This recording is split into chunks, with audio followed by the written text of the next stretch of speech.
কখনো কাটার, কখনো স্লোয়ার, কখনো বা গতির ঝড়।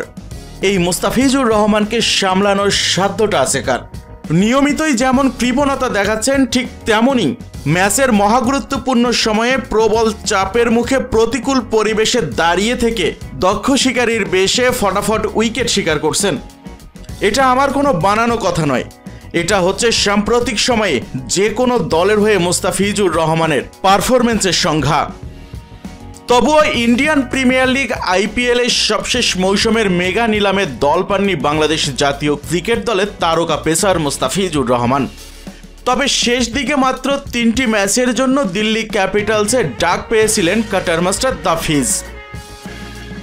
বাংলাদেশের জাতীয় ক্রিকেট দলের অন্যরা সুযোগ না পেলেও সাম্প্রতিক বছরগুলোতে ইন্ডিয়ান প্রিমিয়ার লিগ আইপিএল এ নিয়মিতই দেখা যায় কাটার মাস্টার তাফিজকে।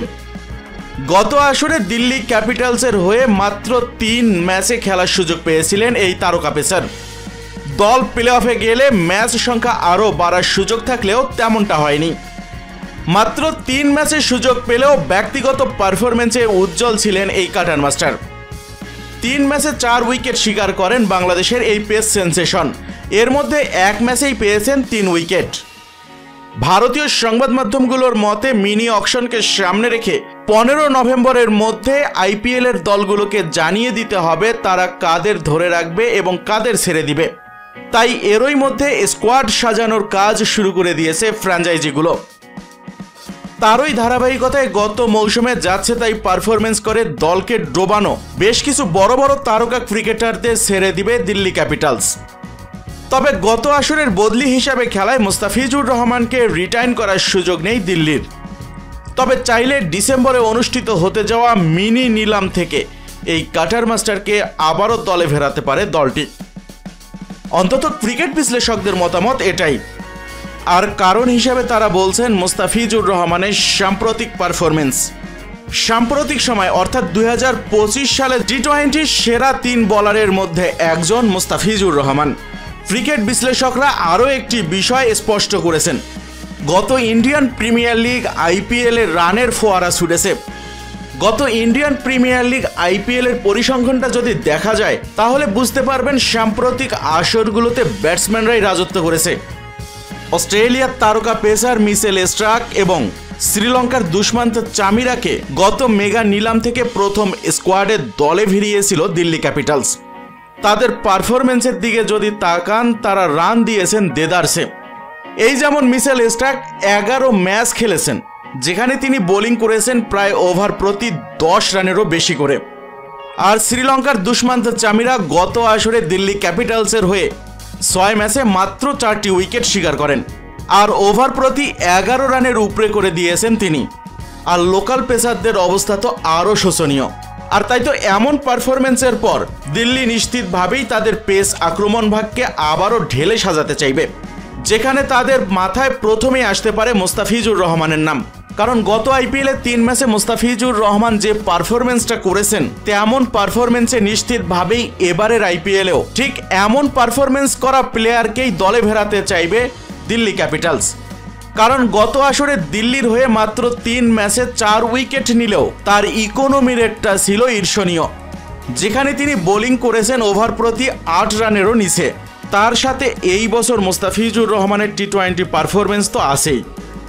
এদিকে শুধু দিল্লি ক্যাপিটালসেই নয়, মুস্তাফিজুর রহমানের দিকে নাকি বিশেষ নজর আছে কলকাতা নাইট রাইডার্সের। গত আইপিএলে দিল্লির চেয়েও কলকাতার পেসারদের অবস্থা আরও করুণীয়, যেখানে তারা মেগা নিলাম থেকে বেশ ঘটা করেই এনরিক্স নরকিয়াকে দলে ভিড়িয়েছিল। গতি দিয়ে শুধু ঝড়েই তুলতে পারেন এনরিক্স নরকিয়া, যেখানে তিনি 2025 সালে মাত্র 2টি ম্যাচ খেলেছেন আর 1টি উইকেট শিকার করলেও প্রায় 12 ইকোনমি রেটে বল করেছেন, অর্থাৎ ওভার প্রতি প্রায় 12 রান করে দিয়েছেন। এমন পারফরমেন্সের পর অবশ্যই তারা এনরিক নরকিয়াকে ছাড়তে চাইবে। এছাড়াও মেগা নিলাম থেকে স্পেন্সার জনসনকে দলে টানে তারা। অস্ট্রেলিয়ান এই পেসারের অবস্থাও করুন।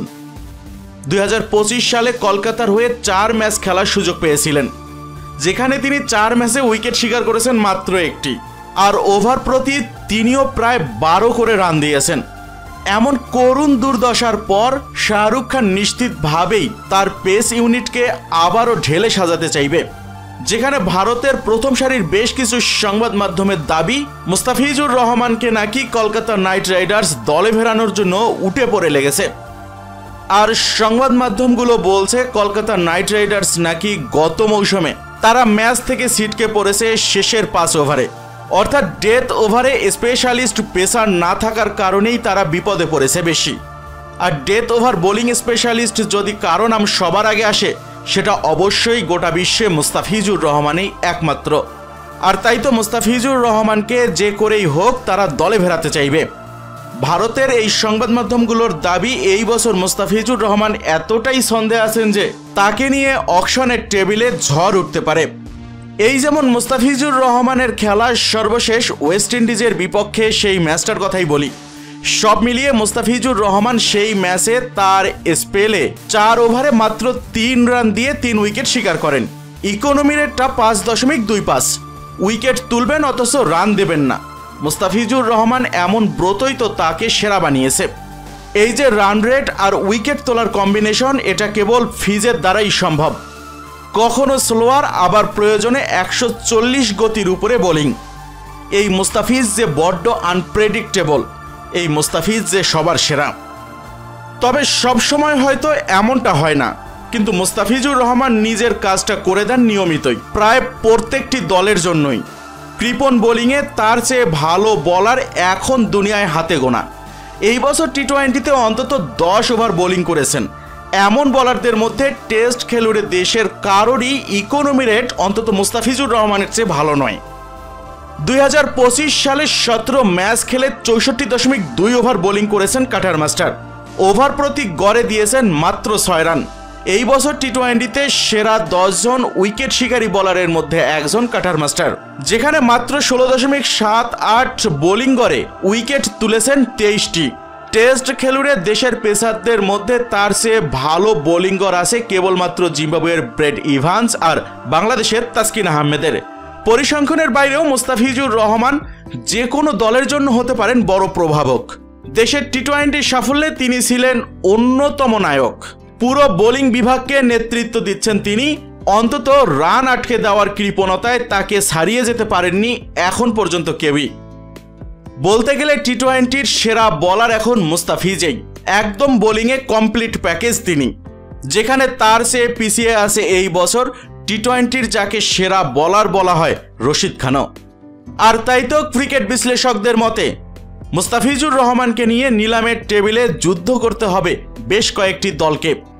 এমনকি দর কষাকষিতে যদি সর্বোচ্চ দামও পান তিনি, তাহলেও অবাক হবেন না কেউ কেউ। তবে শুধু শাহরুখ খানের কলকাতা নাইট রাইডার্স কিংবা দিল্লি ক্যাপিটালসে নয়, মুস্তাফিজুর রহমানকে দলে ফেরানোর জন্য নিলামের টেবিলে যুদ্ধে নামতে পারে পাঞ্জাব কিংসও, যেখানে তার পেস বোলিং ইউনিটে অর্শদীপ সিং আর আজমতুল্লাহ ওমরজাই ছাড়া আর কোনো ভালো মানের বলার নেই। আজমতুল্লাহ ওমরজাই মূলত একজন অলরাউন্ডার হলেও সাম্প্রতিক সময়ে কিছুটা ভালো বোলিং করতে দেখা যাচ্ছে তাকেও। তবে সাম্প্রতিক সময়ে তুলনামূলক একটু ভালো বোলিং করলেও আজমতুল্লাহ ওমরজাইকে ডেথ ওভারে বেশ সাফার করতে দেখা গেছে। তাই পাঞ্জাব কিংসের মতো দলও চাইবে বর্তমান সময়ে বিশ্বের সেরা ডেথ ওভার স্পেশালিস্টকে দলে ফেরাতে। আর যদি তেমনটা হয় তাহলে অর্শদীপ সিং এর সঙ্গে মুস্তাফিজুর রহমানকে নতুন জুটি বাঁধতে দেখা যাবে। তবে এমন দুর্দান্ত পারফরমেন্সের পরেও যদি এবারের নিলামে মুস্তাফিজুর রহমানের প্রতি কোনো দলে আগ্রহ না দেখায়, তাহলে ক্রিকেট বিশ্লেষকের অনেকেই নাকি অবাক হবেন। জানা গেছে আগামী 16 ডিসেম্বর আবুধাবিতে বসছে 2026 আইপিএল এর নিলাম। এর আগে 2024 সালেও আবুধাবিতে অনুষ্ঠিত হয়েছিল আইপিএল এর নিলাম। অবশ্য সেই আসর দিয়েই শুরু হয় দেশের বাইরে আইপিএল এর অকশন। আপনাদের সবাইকে আরও জানিয়ে রাখতে চাই, এখনো পর্যন্ত 2018 সালের নিলামেই মুস্তাফিজুর রহমানের দাম সর্বোচ্চ উঠেছিল। সেদিন মুস্তাফিজুর রহমানকে 2.2 কোটি রুপিতে তাকে দলে ভিড়িয়েছিল মুম্বাই ইন্ডিয়ান্স। তবে নিলামে খুব একটা বেশি দাম না পেলেও ইন্ডিয়ান প্রিমিয়ার লিগ আইপিএলে মুস্তাফিজুর রহমান সর্বোচ্চ 6 কোটি রুপিতে বিক্রি বা চুক্তিবদ্ধ হন। এই 6 কোটি রুপি তিনি নিলামের মাধ্যমে পাননি, বরং 2025 সালের আইপিএল চলাকালীন একজন বদলি খেলোয়াড় হিসাবে দিল্লি ক্যাপিটালস দলে যোগ দেওয়ার সময় এই বেতন পান। কিন্তু দর্শক মণ্ডলী, আপনাদের কাছ থেকে জানতে চাইবো এবারের ইন্ডিয়ান প্রিমিয়ার লিগ আইপিএলে মোস্তাফিজুর রহমানকে আপনারা কোন দলে দেখতে চান।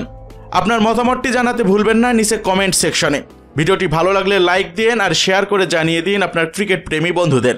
আর দয়া করে অবশ্যই সাবস্ক্রাইব করতে ভুলবেন না মিক্সার ওয়ার্ল্ডে, কারণ এখানেই আপনি পাচ্ছেন বাংলাদেশ ক্রিকেটের সবচাইতে বিশ্লেষণধর্মী আপডেটগুলো সবার আগে। আজ এ পর্যন্তই, দেখা হবে পরের কোনো ভিডিওতে।